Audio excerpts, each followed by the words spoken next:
the thing. Good evening, everyone. We're talking about self-improvement tonight, Tikkun HaAdam, and the fact that there is this source from the Vilna Gaon that we are here in this world to actually improve ourselves. So, with that, what were you just mentioning, Brian? Is it possible that part of us spiritually or physically in the ASIA Hmm. wants to not do the right thing in order to not move on to the next spiritual steps, to like a real desire to stay in the physical world? There's a fear that once we take care of that thing, if that's going to be it. That's a very interesting point. I totally hear that. I meaning there's a question Brian's asking. He's wondering about maybe there is a subconscious reason why we've struggled to work on self-improvement. Because the reality is we do struggle. Of course we struggle. I mean, I'll speak for myself. There's always something to improve, and I'm not always managing every day to be exactly the person I want to be, right? So there's certainly a struggle. And Brian's wondering, maybe there's just correct me if I've misinterpreted this, that maybe there's a subconscious reason why it's so hard is because it's to move towards the completion of our mission in this world. And once you complete the mission, then simply speaking, maybe you're no longer needed in this world. So the idea of keeping you here and keeping you in this realm, maybe there's a subconscious reason. So possibly there certainly are. You can call it Yetzer Hara, for example. There's different strategies of the Yetzer Hara. But one of the overall aims, the strategies are the ways to achieve aims. One of the overall aims is really to keep you down. Your neshama wants to lift you up, and your Yetzer Hara wants to keep you down. So in as much as you are staying down here, living a physical life on earth, and not climbing the spiritual ladder to improve yourself or to get to know God or anything like that, so then that would serve the purposes of the Yetzer Hara. So it could be maybe that's translated from psychological terms into metaphysical terms. Maybe it's an interesting point. And what about, is there anything that you've ever either managed to improve on or anything that you want to improve on, but you haven't quite worked out how to crack it yet? Any thoughts? The Zoom audience is also welcome to answer if they want. Yeah. You have a thought? Obviously, you need those, obviously, the way you interact with other people, the way you treat other people. And just the way you go about life in general. You're always striving to be a better person. Yeah. I don't know in general what I want to specifically improve. Yeah. You have to be self-aware of what that's a great is point. something that is bad about you. And Yeah. sometimes people don't have that ability to become self-aware. Well, yeah, of what they are. 100%. So this is a discussion I have often with people, is in, they'll be saying that, there's a certain thing that they need to work on, and they're not feeling so good about where they're holding with that thing, and it's causing them all kinds of problems. But actually, like I tell them, that's actually a really, really good place to be in some sense, because they actually have some self-awareness, which is very hard to achieve. But they know a problem that they're dealing with, and they kind of know to some extent why they're dealing with that. And so, okay, they haven't managed to solve it yet. They haven't managed to overcome it yet or to work through it. But to know what you're dealing with is a massive first step, to have that self-awareness. So it's not a given. Self-awareness is not at all a given. But yeah, 100%. Like, to be able to self-reflect, some people aren't capable of doing that. Yeah, or at least, are, some people just can't. Well, so there you go. So I think it's certainly going to come more naturally to some people than others, that's for sure. But I would argue that it doesn't have to stop there. Just because it's not natural to some people, it doesn't mean that it couldn't become something which they are more attuned to over time through working on it. So I don't know if will they ever become on the exact same level as someone who is very natural for it? Not necessarily, but that's not what we're asking for. All we're asking for is that everyone should do their best. And it's kind of back to the nature nurture issue and all that. How much are these factors determinate and the likes? But the reality is that we're usually more malleable than we think. we may not be 100% malleable, and God gave us our capabilities. But if the Vilna Gaon is saying that the reason a person is living is to improve a certain midah that they haven't yet improved, and in order to improve midot, you have to have some element of self-awareness, then it means all of us must be able to gain some element of self-awareness, if only we try and learn about ourselves. So it's a challenge, but let's set ourselves this challenge to try and be more self-aware. So I'll give you one example from me, and then we can go forward to what it might mean to actually be a little bit self-aware and know what to do with that. But I'll just give you an example for me. Something I've tried to work on a lot over a number of years is self-esteem.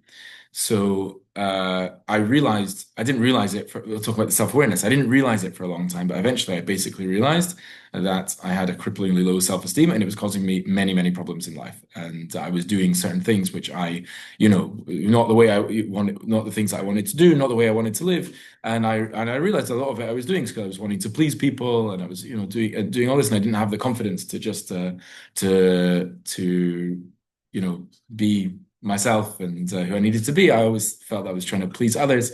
So this has been a long journey, but I definitely feel that I've made some improvements in that area, and there's been a few different ways that's come about. But a big thing, just kind of as you were mentioning, really was. It's kind of like the addiction thing. Like the first step is like the acknowledgement of like what's going on, or the awareness of what's going on. And somebody's a bad guy, yeah, go on. can he be self-aware? Can a So bad guy be self-aware? So- be self-aware? great question. So someone has a lot of guns, so they're going to have a big challenge. It's funny, talk about the different challenges of people in life.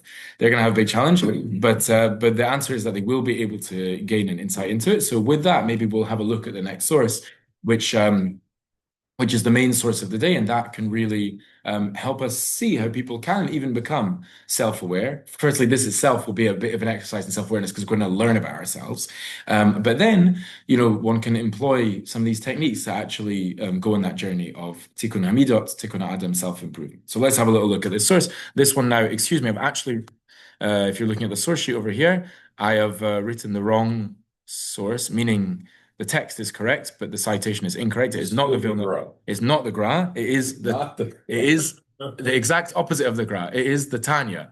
So the Tanya, please forgive me. Please forgive me, the Alter Rebbe, for writing the Gra's name instead of your name. But either way, they're definitely both on the same sheet, and that is I think that was Rav, if I recall correctly, the story that Rav Kook had a picture of, I don't know if it's Reb Chaim Volozhin or the Gra, but either the Gra or his main Talmud, and the Balatanya on his wall. And he said to him, how can you do that? And he said, in my heart, they're right next to each other. And that's the path we like to try and follow, the Rav Kook, of bringing everything together. Okay, so with that, let's have a look at this from its Tanya, it's Perek Gimel, if I recall correctly. Okay. Let's read this first paragraph. V'kach, b'nefesh ha'adam shenechleket l'shtayim seichel u'mitot. So in the human soul, in our spiritual makeup, we're primarily split into two things: seichel, our intellect, and midot, our character, our characteristics, our character traits, our attributes. So this, by the way, if you want, what he's going to kind of keep referring to it. So I brought at the bottom over there this image of the Sefirot, which is basically going to correspond to the things which are going on inside us. So if you like the imagery, you can have a little look at that picture at the bottom, and it can help us. So we are made up primarily of two things: a mind and character. That's who we are.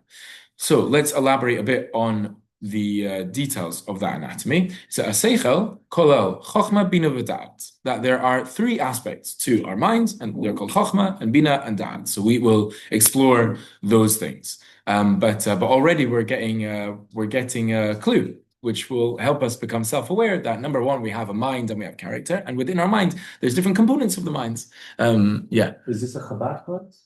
This is a Torah class. Chochma Correct. Well, it happens to be the source we're bringing is a Chabad source, and you're about to read the word Chabad explicitly in a minute. But I don't know if they were always called. I wonder when they started to be called Chabads. By the way, just so I know, I don't know when that is. I think they may. I don't think that was an original name of the Hasidus. It might be incorrect, but I think they used to be called like something like the Babiches. maybe, or there was something else as well. There's a text that they all used to learn. I think it was like the Rokeach. No, I can't remember what it was. No, before, like in the early days, he wrote the Tanya because he had all these Talmidim who were asking him questions, and he writes in his introduction. So now you'll like actually know the stuff, and you just have to ask me all the questions all the time, which is quite interesting. But either way, yes, correct. So this, as such, is a Chabad class, not a Chabad class, but a Chabad class. You're referring to the ego and the id here? Oh, not yet, but that may relate to a different element of our spiritual anatomy. You can decide that for yourself. Let's elaborate on what it is. I don't think so, but I do think that relates to a different thing. But we'll describe what it is, and you can see if you think that maps on to that psychological concept. So, in the mind, you have Chochmah, Bina, V'Da'at, these three things, which we'll elaborate on what those are, but three components of the mind. And then V'Amidot, Hein, Avat Hashem, Upachto V'Yirato, Ulafa'aro v'chule. That there, in terms of the midot, we have on the one hand Ahavat Hashem, love of God, and Pachto v'Yirato, different kinds of fear of God, and Ulafa'aro, the idea of Tiferet, which is this kind of balance or harmony. So already, and he says chule, etc., because there are actually 7 aspects of our character, but the main 3 are the ones that he mentions, and we'll elaborate on those. So far, we've got 3 aspects of our mind. We've got 7 aspects of our character, although you can primarily break them into 3, and that's how we're going to look at them. And he said, "V'chabad," there you go. "V'chabad nikra'u imot." The Chabad, the 3 components of your mind, are called mothers. So everyone has mothers in their brain, on their minds. Yeah, mothers on their minds. But we all have motherhood in our heads. It's quite interesting. Umakor, and why are they called mothers? Umakor lamidot. The reason that they're called mothers is because they are the source of the midot. Ki hamidot hein toldot Chabad. That the components of your mind give birth to your character. And we'll elaborate on this more, but the very general model that he's suggesting is that if you are thinking and learning and contemplating and trying to grow intellectually, it should basically make you ultimately a better person. It should trickle down into your character, and ultimately the more you learn, ideally, and if you do it in the right way, the way which we'll discuss, then you can actually improve who you are. Not just what you think, but even who you are. And so that's why they're called mothers. So we have this whole process going on inside us. You think you're some kind of a simple individual. No one's a simple individual. They've got these complex processes going on inside them. It's very interesting. So this is the overall thing. So let's give a just a very brief background to what he mentioned about the midot, and then what we're going to do from there is go into the we'll do that the other way around. Let's give a background, elaborate on those ideas of Chochmah, Bina, V'Da'at, and then touch a bit more on the midot and see about the relationship between the 2 of them. So let's have a look. So it says Ubira Inyan, to explain this idea.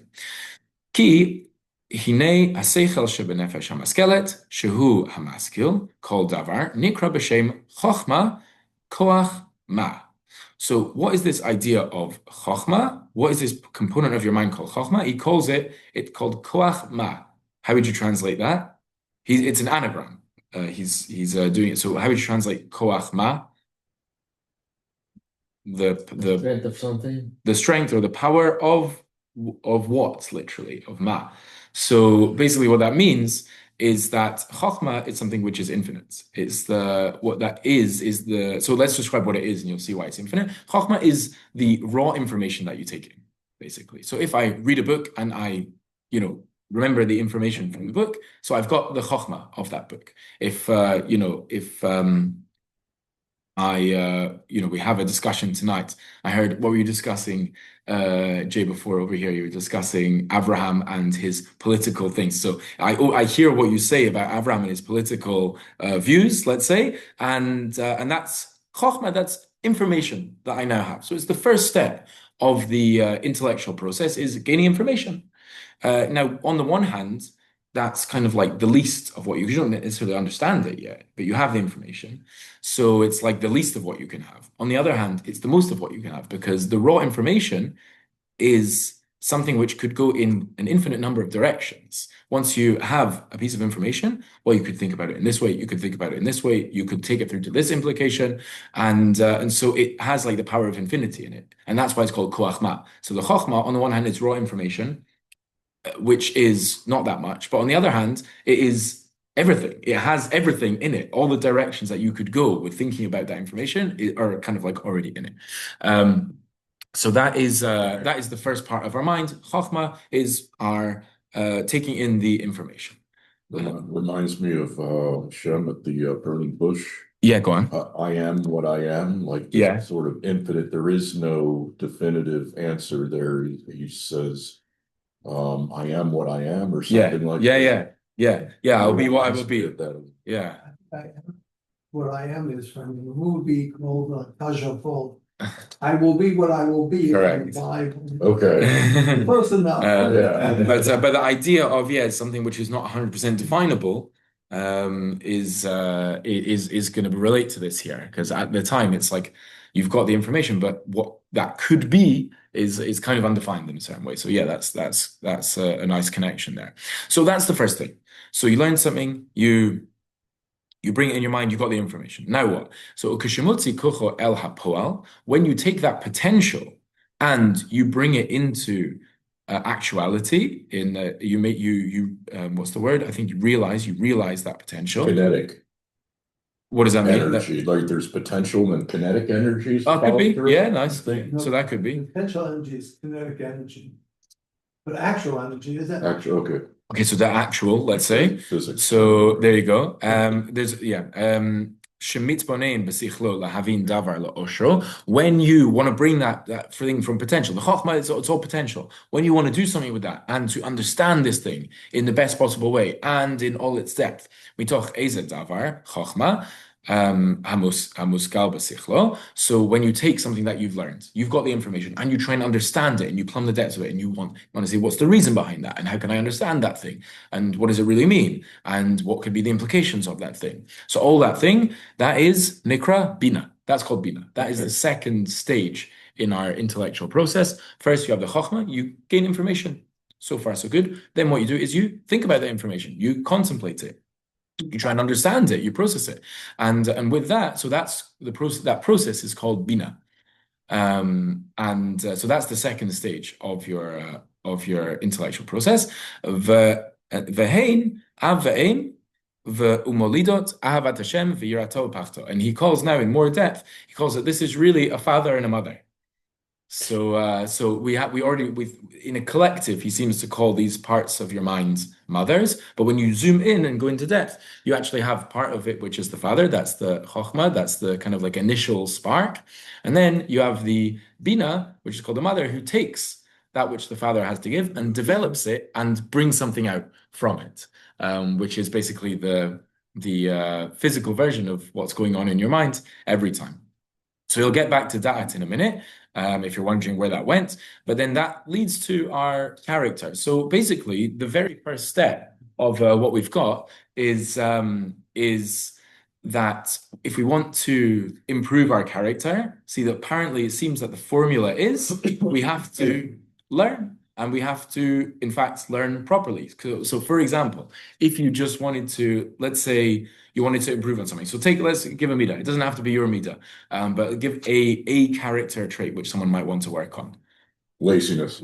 Laziness. Okay, so let's take laziness. So how do you work on laziness? So one thing that you might want to do is maybe read a book about, or like watch a inspirational YouTube video about laziness, or the opposite of it, about being energetic and something like that. So you might want to do that. If you would do that, you would have gained chokhmah.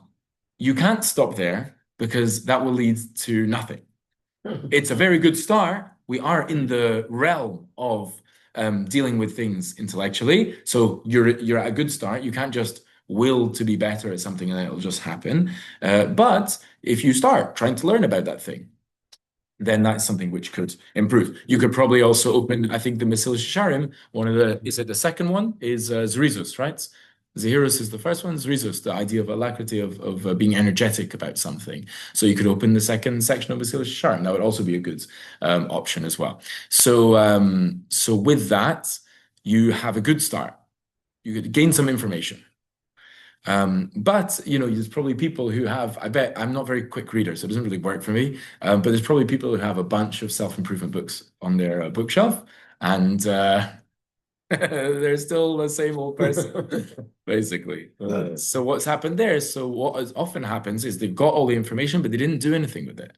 They didn't try and understand it and ask, well, okay, but why is it like that, and how does it work, and what could be the implications if I do it in this way or this way? You could be a politician and try and blame someone else. Yeah, what in terms of Well, is that what politicians do? They always look for someone else is causing the problem. exactly, yeah, to blame someone else is the perfect way to never improve yourself, basically. So yeah, that's certainly a strategy that one could take. So if we want to think about laziness, so we get something which talks about laziness, maybe a part of Torah, maybe even a part of something else, but it has to be good, obviously. It can't just be pop psychology made up something. It has to be real. But you have to take that information. And then what you have to do is you have to learn it. Like imagine you're in yeshiva and you've got a Gemara in front of you and you say, what's the Gemara saying? I don't understand. Let's ask this question. Let's have a conversation with someone. Let's think about it and try and get to the bottom of it, even just to contemplate it and to meditate on it and think about it. So that would be the necessary next stage. So we kind of have to treat, depends if you're into Gemara, but you kind of have to treat life like a Gemara in certain ways. And if you want to if we want to enable the things that we learn to affect us, we have to try and understand them.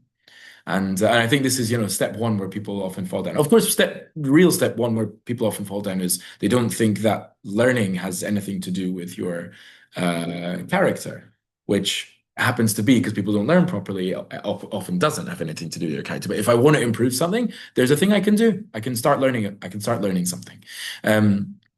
The truth of the matter, by the way, is that we're being specific. It can work in general, by the way. Even just doing this with any element of Torah should help because you're bringing spirituality into you, but even better if it's something which is relevant. So that's something you can do. So what you want is you want your chokhmah, you want to gain the information, and then you want to do bina, you want to try and understand it. So I don't know if you've ever come across any resources on laziness. I'm not sure, but you could use that idea of the Basileus Yesharim, the second section, and go into it and try and understand, okay, what's he really saying? You could listen to a shir by Rav Leuchter. He has great shirim on Basileus Yesharim, and he always explains it in a way which is different to how I thought about it. So that's always a good thing because he's a big person in this. He's always thinking, and we're not used to thinking about things. Honestly, I'll speak for myself. You just learn something and say, okay, that's the way it is. But he's always questioning, no, are you sure that's the way it is? And so he always comes up with something different to what you were expecting. But that's the bina. And then with that, then hopefully the character should come. However, there is a big problem, which is people who do that and they still don't have an amazing character. We all know people who are very learned and they learn maybe in yeshiva or whatever. They do know how to learn. They think about things, but they're not the best. Like, why aren't they the most exemplary people in the whole world? They should. You said it very well. Because they're fall backwards. They don't have the ability. They're arrogant. They don't have the ability to self. So I still want to question that a little bit. I definitely could agree that the starting point, if someone is an arrogant kind of person, they definitely have a harder starting point.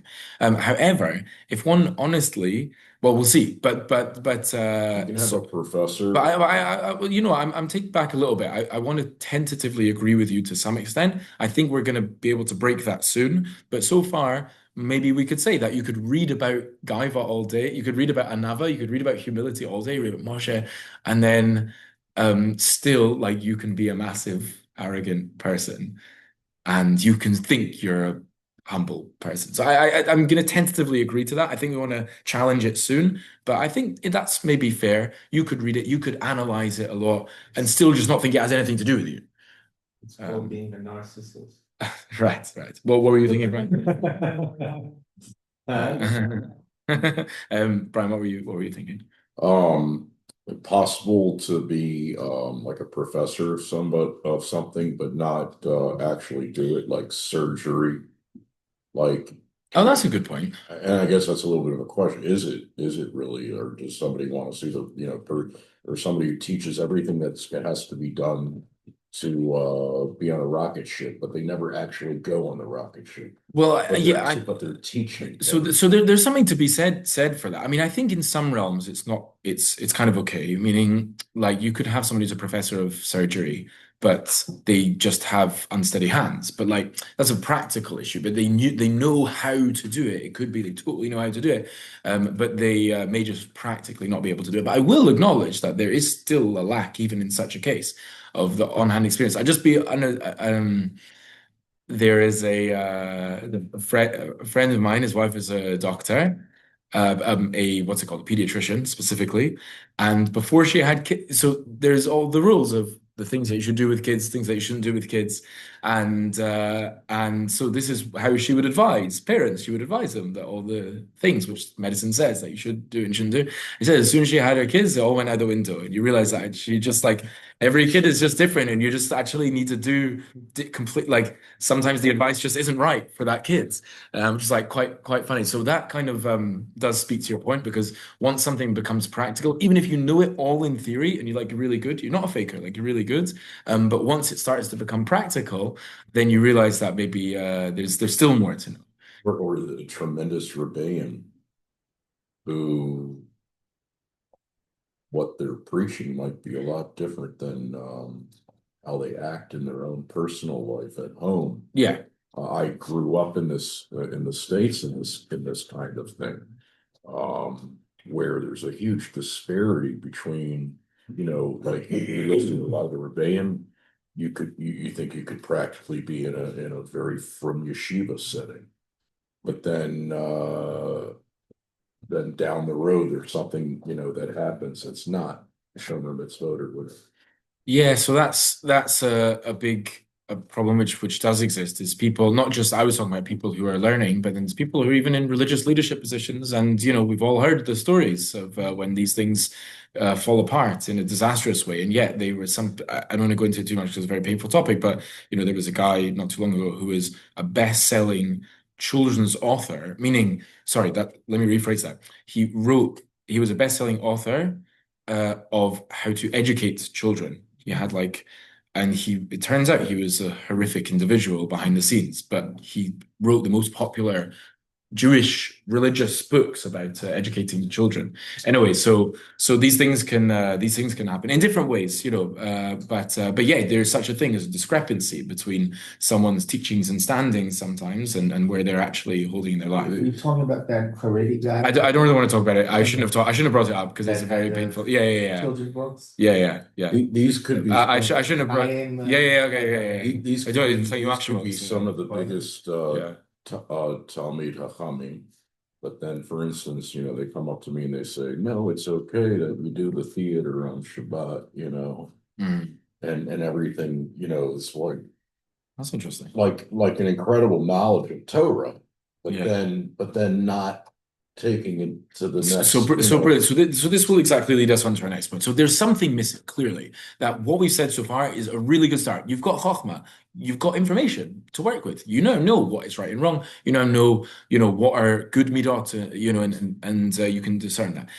You have Bina, you've thought about that. You actually understand what's going on. You don't just know the tick boxes. You understand how it works. And now we need to move on to something though, which is what everyone's kind of sense, that there's one more thing, and that is da'at. There's going to be this thing called da'at, which is going to be making the connection between one's mind and one's thoughts and one's actual lived experience, one's life, one's character. So with that, let's see how this is, and we'll see. Basically, it could be that this is basically where all those people are falling down. If there's someone who's a quote unquote Talmid Chacham, but yet their actions are not spot on, it could be that this is exactly the place where they're falling down. Obviously, we're not kind of like bashing other people, it's all for ourselves, but just to get the idea. So, va'dat. So, what is this thing called da'at? Hu milashon v'ha'adam yada et chava. what is da'at? So da'at is the word which is used in the pasuk where it talks about Adam and Chava being intimate with one another. So why is that word used? V'hu, by the way, people translate this as knowledge, right? Okay, but what does it actually mean? V'hu lashon hitkashrut v'itchabrut. It means connection. That's the real meaning of the word da'at, is connection. And that's why, of course, it's used to express the connection between Adam and Chava. So the Adam knew his wife is a bad translation. That's just because they just translated da'at as knowledge. But da'at means more than that. Da'at specifically means connection. So how does that relate to our intellectual context? It says, Va'al kain, hada'at hu kiyum hamidot v'chiyutan. So the da'at is really the thing which is maintaining it's establishing the midot, and it is their life. V'hu kolel chesed gevura, and then these midot are encompassing chesed, gevura, strength, perush ava v'anafea, yira v'anafea, the loving God and the branches of that, fearing God and the branches of that. So basically, what he's saying here is the key ingredient, the missing piece, what's it called, the missing link in the chain between your mind and your character is something called da'at. It's something called connection. So what does that mean? It means that we need to take in order to kind of like bring it home to actually change who we are as people. We need to take those things which we have learned, and we need to make actively a connection to our lives. So how do you do things like that? I'll give you one example, and then you can give me examples as well, because there are no limits on the number of examples of how you can do this, but just to kind of illustrate the point that we are saying over here. So one example of that, the idea of making the connection between the head and the heart, between the mind and the midot, so could be to, for example, visualize. So what you could do, this is like easier said than done, but it's actually really effective. It's also in like sports psychology research, it actually comes out as very effective. So let's talk about getting up in the morning. Talk about laziness, right? So getting up in the morning. Getting up in the morning is hard, right? And obviously different for different people. So the question is, okay, I'm motivated. I want to be energetic. I want all this. Okay, but where's the da'at? So the da'at could be, for example, to visualize the night before when you're still doing okay, what is it going to be like when I wake up tomorrow? I'm gonna have an alarm, right? What is there something which is gonna, very practical? Do I have a snooze on my alarm? Do I say there should be no snooze on my alarm? Is my alarm loud enough? Even the very practical things like thinking about how this idea is gonna actually come into It's practice. gonna be crappy, but I know that 30 minutes later, it's gonna be better. 100%. Thing I have to be doing. 100%. Getting yourself in. Practice. Exactly. And so when you do that, you're kind of thinking about what it's going to be like in practice. So that's the connection. So you've got your mind, which is the thinking, and then you've got the practice, which is what it's going to be like. You have to think about what it's going to actually be like in practice. So you visualize what's it going to be. I'm going to wake up tomorrow. I'm going to feel terrible. That's the first step. Okay, now I'm going to feel terrible. Now I think, okay, what about the alarm? Do I need 5 alarms? I actually did this thing. I'm not joking, speaking from experience. I have a system right now where I set the snooze. It's actually amazing. I set the snooze for 1 minute, which means anytime I do snooze, it only lasts for 1 minute. So it's basically no point. Like, as in, I still maybe do it like once or whatever, but it's basically an irrelevant snooze button, or it's kind of like a perpetual alarm. It's right next to your ear. Right. So that's another point as well. Just press this button. So the dismiss, correct. So, but the dismiss, so you need to think, what am I going to do? Put your phone right next to you. But Oli, going through these in your minds before, like visualizing what's it actually going to be like at that time. So that's going to make all the difference. And then you'll actually be able to put something like that into practice. And obviously it's still going to be a process, but you've kind of broken open the system, which was having a blockage between what you think and what you want and what you know, and how you actually live. So we can apply that with some of these cases. This person knows so much Torah. They know. Let's talk about the Baal Gaiva, the person who's arrogant. But do they actually think, what does arrogance look like in day-to-day life? If they honestly think and see, like visualize, like what would it look like to be arrogant in day-to-day life, then they would realize they're arrogant. But if they don't think, and again, it's natural. it's natural not to think, right? They Don't get me wouldn't be wrong. arrogant though. Huh? They wouldn't be arrogant.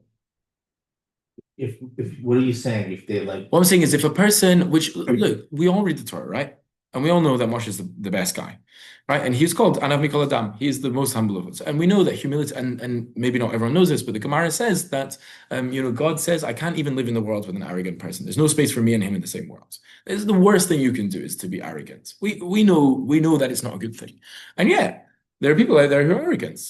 And they're up and they're, People went arrogant. correct. But they can't see it themselves. It's amazing. So this is the question. So why not? How can they know that this is such a bad thing? And It's as bad. They tell you other people are arrogant. They'll point out to what they're and say, Correct. that's a bad person. So this is the and then they'll be arrogant and have no. so this is the the thing which can make the difference is the das. Is if we or they or whatever, everyone, we can have this das that you can actually, for example, I was saying to actually visualize, like what would it be like to act in an arrogant manner versus a non-arrogant manner in the situations I am. You would very quickly become self-aware and be like, oh, I do the thing which I think is arrogant. You have to actually go through that process. So, but that's one example of how you can make that bridge between what you know and what you believe and how you actually act. But what could be some other ways? What do you think? There are no shortage of In ways. the case of Adam and Eve, it was like all of a sudden, Adam was like, oh, I gotta put some clothes on. Yeah. Go like as a self-awareness thing, you mean? Just all of a sudden, like a DOS, like this third this last Yeah. source Yeah. that we went over. Yeah. Something with that when they knew each other. Yeah. So there is a whole thing. It was called the tree that they ate from was called Eitz Hadas Torah. It was the tree of Da'at, which the whole idea of that tree basically is what does it mean? The knowledge of good and evil? It's not necessarily so much about that. It's more about the connection of good and evil. Because before in the world, there was good and there was evil, but they were separate. They were separate from one another. And you could know what was good and you could know what was evil. The evil may be trying to tempt you or whatever, but it was what happened after that? Good and evil became connected to one another. And now they are hardly discernible. Everything's all mixed up. Everything's so confusing. And that was kind of the result of the connection of good and evil. And that's goes together with the whole idea of needing clothing and all that. Anyone get any other examples of what it would mean to make a connection between what you know and believe and what you actually do and who you are? I like what Brian said because a little bit next story, right? Hashem is speaking to story of Cain and Abel. He's speaking to Kai, he's telling Kai, Hashem says, I'm trying to remember the words that come is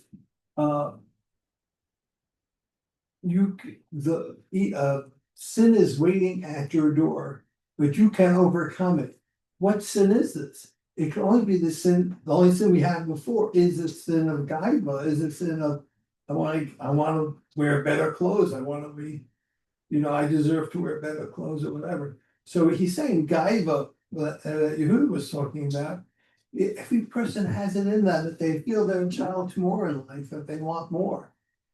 I'm being held back. Yeah, it's interesting. By capitalism, it's holding you back. I want to be a socialist. I deserve it. Yeah. Interesting. So I'll give you some more examples because this is something which can be like, this is like the big game changer. Is this thing that we are learning about now is sort of separates the boys from the men, as it were. It's the thing which is going to actually enable us to change our life. It's like the secret we've all been waiting for, basically. And you can read all the self-improvement books, but it won't work unless you do this thing. So what can be other examples? So one example I gave is visualization, kind of like thinking about what it's actually going to be like in the moment. Lots of other examples. One is, it's a similar thing, but to meditate on something. So to have like a 2-minute meditation, to take for example, to take a phrase, let's talk about while we're at it, which laziness or humility. Let's talk about humility for a second, and to contemplate on that phrase that God says that me and a arrogant person can't live in the same world. Or you could contemplate the phrase of Moshe's Anav Mikol Adam, that Moshe was the most humble of all people, and just process that thing and just take time to integrate that into yourself, that wow, it's like This is something which is like scary, and this is something which is like really, really important. And all of a sudden, what you're doing there is you're moving from the realm of the intellect, where you're always thinking about everything and analyzing, to the realm where it's just becoming a part of you. It's flowing into you. That's another thing you can do. Another thing you can, but you can really do anything which the key is here. It's something which should speak to your heart, right? So, for example, another thing that you can do is utilize music. So I think I'll speak for Brian, at least, and myself. I don't know about you guys, but we're very into music. Brian has musical abilities. I just have musical interests. But music speaks to the heart, right? So in as much as music speaks to the heart, you should write a song about a media that you're working on, for sure.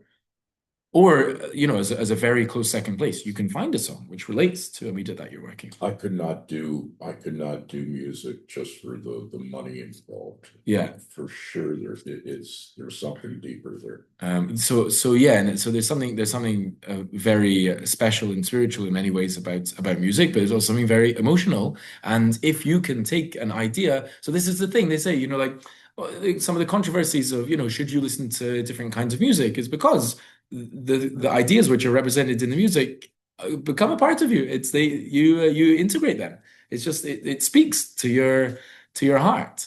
So again, not always consciously. So you can hijack that for the goods, and you can say, well, I want this thing to become a part of me. So let me find or even make a song. That's the idea behind Shir Shir, and Shlomo wrote poetry with that in mind. Is that Yeah. you can improve if we only get right poet. Yeah, brilliant. So- Yeah. So that's for sure. That's for sure. So we should all be poets in that vein. So for example, you can think of I don't know I don't off the top of my head know songs about humility or laziness or energy. I'm sure there's a lot. Bruno Mars has a lazy song. Oh yeah, so that's what we don't want, because that's the exact opposite, because that's the value of like laziness. Okay, we love laziness. So he has a song. And so so let's write the energetic song. Let's write the Zriza song and try and see Bruno Mars will do a version of it. Doubt. Yeah. I could do that. Yeah. But also, I'll tell you another thing, just other Torah ideas to like have songs which relate to them. I'll just give you one example. Is that it's a whole topic, but basically there is the process of tefillah, especially in the morning, is all about awakening different parts of your soul until you get up to the Shemona Esrei, which is about standing before God. And there's a song by Mumford & Sons which basically says this. It's unbelievable. I don't know if you know this band, but it's a song. The song is called "Awake My Soul," and they say, "Awake my soul, you were made to meet your maker." And I think about that basically every single morning before I do Shacharis. I sing that song to myself, because that's the process I'm about to go through. Is awakening the soul to meet my maker. So this is a thing which can take something which is an idea, an intellectually appealing idea, and make it actually a part of you. So this is our task. This is our mission, is to, as the Vilna Gaon says, we're here to improve ourselves. That's what we're here for. And so how can we do that? So for some people, it's going to be harder than others, but no one is exempt from the task. No matter how self-aware or how unself-aware we are, we can all try. And what's the process? Is that we got to activate first our intellect, chokhmah, get the information, bina, analyze it, think about it, and then ultimately we have to do the das. We have to make that connection to our lives. We have to connect the head to the heart, and with that we should, please God, see results to actually make serious improvements in our midot and in our Are you life. saying das is an action? Kind of, it's like an intellectual action. Because then you have your data collection, you have your analysis, and then you're taking action. Is that what you're calling that? It's kind of like that. It's kind of like the planning of the action. It's the set, because the action itself is going to be more actually in the midot. Like that'll be your chesed and gevura and stuff. Yeah, exactly. So what is the process for establishing a action plan? Yeah. If dot itself is not the action, so is dot creating an action plan? Yeah. Yeah, well said. And Action then plan. you still have to do the action plan. Correct, but and then so you still have to do it. There's still always going to be that next step of doing it. But we're talking right now about your character. How can you change your character? So that will be the process which will help you change your character. Once you've got a better character, it's going to be much easier for you to make good decisions about how to act. But yeah, 100%. Okay. Yeah. Are we benching?